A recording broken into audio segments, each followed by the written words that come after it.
ఈ కార్యక్రమం యొక్క ప్రధాన ఉద్దేశం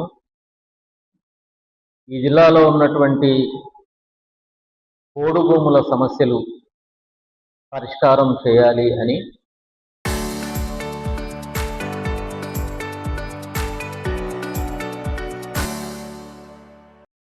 ఐటీడీఏ పిఓ గారిని కోరటం కోసం గతంలో అనేక పర్యాయాలుగా జిల్లా కలెక్టరేట్ ముందు ధర్నాలు చేశాం, ఆందోళన చేశాం.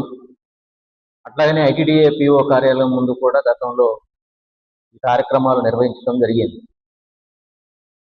వర్షాకాల సీజన్ వచ్చినటువంటి ప్రతి సందర్భంలో ఫారెస్ట్ అధికారులు ఉన్నదానికంటే అతి ఉత్సాహాన్ని ప్రదర్శించి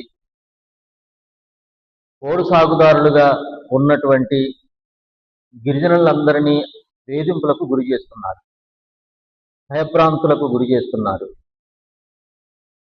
వారి పట్ల చాలా కక్షపూర్వకంగా వ్యవహరిస్తున్నారు. ఇది అనేక పర్యాయాలుగా అధికారుల దృష్టికి తీసుకెళ్ళినప్పుడు ఫారెస్ట్ అధికారులతోని జాయింట్ మీటింగ్లు వేసి సమస్యను పరిష్కారం చేస్తామని పలు దఫాలుగా హామీ ఇచ్చి అమలు జరపని కారణంగా 13వ తారీఖు ఐటీడీఏ ముందు ఈ ముట్టడి కార్యక్రమం, ధర్నా కార్యక్రమం నిర్వహిస్తా ఉన్నాం.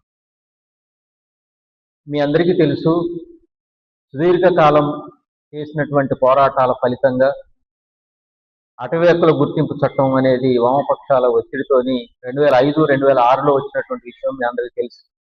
కానీ ఇప్పుడు ఫారెస్ట్ అధికారులు ప్రభుత్వం వైపు నుండి ఒత్తిడి వచ్చిన ప్రతి సందర్భంలో ఆ కక్షాదింపు అనేది సాగులో ఉన్న గిరిజనుల పైన చూపిస్తున్నారు. ఎదురు తిరిగిన వాళ్ళ మీద అక్రమ కేసులు బనాయించడం, జైళ్లకు పంపడం, మహిళలని కూడా చూడకోకుండా కేసులు బనాయించడం. ఈ జిల్లాలో దాదాపు 15-16 రకాల కేసులు దాదాపు 3,800 మంది మీద పెట్టారు. ఇప్పుడు ఒక్కొక్కటి క్లియర్ అయిపోతూ వస్తున్నాయి. కొంతమందిని వరంగల్ సెంట్రల్ జైలుకు కూడా పంపిణీ ఉన్నాయి.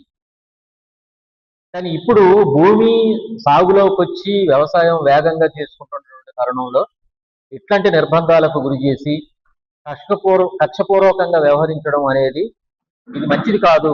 కాబట్టి ఫారెస్ట్ అధికారులు తక్షణమే ఈ చర్యల నుండి వెనక్కి రావాలని మేము వారిని కోరుతున్నాం. తెలంగాణ రాష్ట్రం ఏర్పడ్డ తర్వాత 1 ఎకరా కూడా పట్టా ఇవ్వలేదు. గత బీఆర్ఎస్ ప్రభుత్వం కానీ ఇప్పుడున్నటువంటి కాంగ్రెస్ ప్రభుత్వం కానీ పట్టాలు ఇవ్వకపోగా ప్రతి ఎన్నికల్లో చెప్తున్న మాట మనందరికీ తెలుసు. ఈసారి మేము వస్తే పట్టాలు ఇస్తాం. పోయినసారి కేసీఆర్ గారు అయితే నేను కుర్చీ వేసుకొని మరి పట్టాలు ఇప్పిస్తానని చెప్పాడు. కేసీఆర్ చేయలేదు, మేము వచ్చి చేస్తామని రేవంత్ రెడ్డి గారు చెప్పాడు.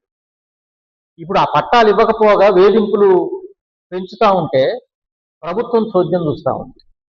100 ఎకరాలు ఉన్నటువంటి వాళ్ళకి రైతు బంధు పోతుంది, కానీ ఒరిజినల్గా సాగు చేసుకుంటున్నటువంటి రైతుకు మాత్రం రైతు బంధు రావట్లేదు. ఏం పాపం చేశారు వీళ్ళు? మీకు ఓట్లు వేసి గెలిపించి అధికారంలోకి తీసుకొస్తే ఆనాడు మాట ఇచ్చి ఇప్పుడు మాట తప్పి ఈ రకంగా నిర్లక్ష్యంగా వ్యవహరించడం అనేది గిరిజనులకు అన్యాయం చేయడం కాదా అని చెప్పేసి ప్రభుత్వాలను ప్రశ్నిస్తున్నాయి. అనాదిగా గిరిజనుల సాగులో ఉన్నటువంటి భూములకి పట్టాలు ఇవ్వాలి, ఫారెస్ట్ అధికారుల యొక్క వేధింపులు ఆపాలి, ప్రభుత్వ సంక్షేమ పథకాలన్నిటి కూడా ఆ ల్యాండ్ డెవలప్మెంట్ స్కీమ్ కూడా ఇప్పుడు దీనికి వర్తించట్లేదు. ఆ రకంగా నష్టపోతున్నారు. బ్యాంకు లోన్లు రావట్లేదు. ఏ రకంగా చూసినా కూడా గిరిజనులకు ఇది నష్టం జరిగే అవకాశం ఉంది. కష్టపడి అనేక ఇబ్బందులు పడి అనేక సంవత్సరాలుగా సాగు చేసుకుంటున్న ఆ భూమికి ఒక మంచి వనరు తీసుకొచ్చుకొని సరిగ్గా పంట చేతికొచ్చి అనుభవించిన తరుణంలో ఇట్లాంటి చిక్కులు చికాకులు పెట్టి ఇబ్బందులకు గురి చేస్తున్నారు. కాబట్టి సరైనది కాదు అని ప్రభుత్వానికి హెచ్చరిక చేయడం కోసం, ఫారెస్ట్ అధికారులు ఇట్లాంటి వేధింపుల నుండి వెనక్కి రావాలని చెప్పేసి తెలియజేయడం కోసం మేము ఈ కార్యక్రమం తీసుకోవటం అనేది జరిగింది.